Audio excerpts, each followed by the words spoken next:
This is one of the sort of central tenets of Damnation, which is that we show you something very, very large, a bridge in this case, and we say, okay, well, here you are, get there. And we don't give you a map, we don't give you a guide. It's up to you to decide how you are going to get there. So the first thing we're going to do is just run through. No way we can get across this chasm here, so we'll head for what looks to be like maybe a drawbridge. You'll see up ahead of you are your friendly NPCs. They are going to be your guides through this portion of the game. All right, so this is one of the first places where you have a chance to use some of your platforming abilities, which here takes the form of jumping. Now, in this case, this is a very kind of typical puzzle in Damnation in that, okay, well, here's a lock gate. We know we need to get through here. We want to get this elevator shaft. What do we do? Well, what would you do in the real world? You're a guy with a gun. You're a big badass. So, well, why not just go through the window? All right.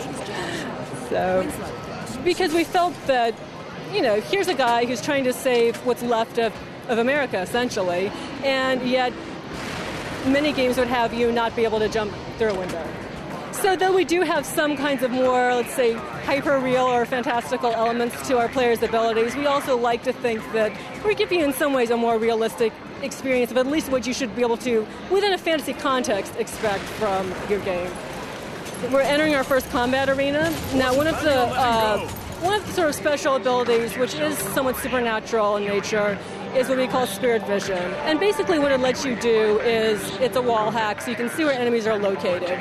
So, spirit vision, you've got to be somewhere safe. That's the catch to it, because you can't move and use it.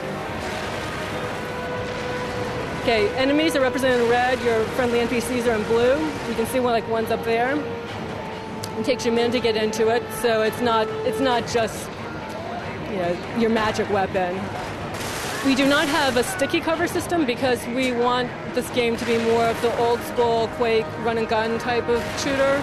But obviously, look, there's plenty of cover around.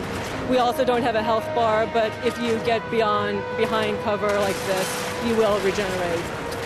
And you can tell because the screen desaturates.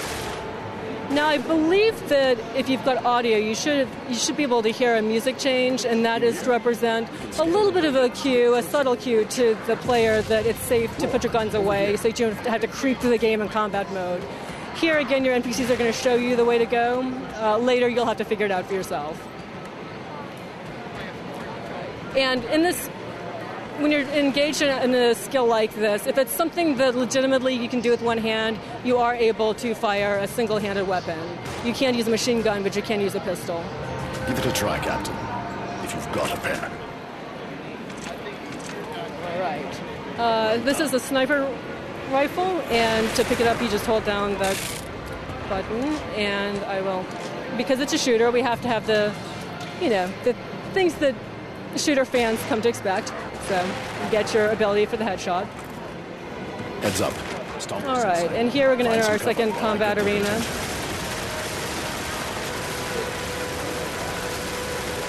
And for example, in this case, I can use the rooftop for cover to some degree.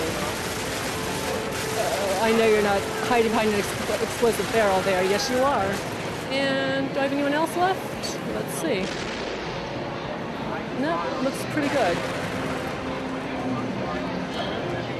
And indeed, he's going to show you the way to go. This is not the only way. There's another section, but no matter which way you choose, each of them have similar moments, similar abilities that are used, because we don't want you to get sort of cheated out of having a better experience just because you happen to choose the left path rather than the right path. Well done.